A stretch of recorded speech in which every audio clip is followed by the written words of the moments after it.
انت عايز يبقى ليك اي علاقه بالتمريض في المانيا لازم تسمع الفيديو ده للاخر عشان ما يتنصبش عليك. بص يا معلم، انا نزلت فيديو قلت فيه عن مرتبات التمريض في المانيا. اقل اوزبيلدنج بالنسبه للتمريض هو الفليجا فخ اسيستنت، مدته سنه ونص، بيقبض حوالي فوق 2400 صافي بعد الضرايب. فجالي الاخ هنا بيقول لي صافي مين يا ابني اذا كان الطبيب في المانيا بيقبض 3000 يورو؟ بطل تضحك على الناس عشان تجيب مشاهدات. راتب التمريض في المانيا 1800 يورو. طب بصوا كده، شايفين الصوره اللي تحت دي؟ اقسم بالله انا اللي مصورها بايدي. لمرتب واحد مش عامل اوس بيلدونج اصلا، بيشتغل في ليجا هيلفا، بيقبض 2700، فوق 2700 كمان.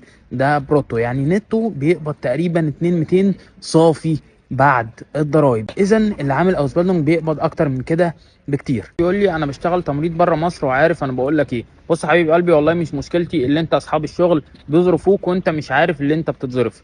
وغير كده انت بتقول لي انت كمان ما جبتش مشاهدات، عارف ليه؟ عشان ما عندكش قبول. والله انت عندك حق، اللي انا ما كنتش جبت مشاهدات لغايه الكومنت بتاعك. كان الفيديو تقريبا عامل حوالي 200 مشاهده. يشاء السميع العليم ان ربنا يحط القبول في وشي في الفيديو ده بالذات. والفيديو في اللحظه اللي انا بصور لك فيه الفيديو دي معدي المليون فيو. لما تيجي تكتب كومنت يبقى افهم الكلام اللي انت بتقوله كويس عشان ما تتظرفش.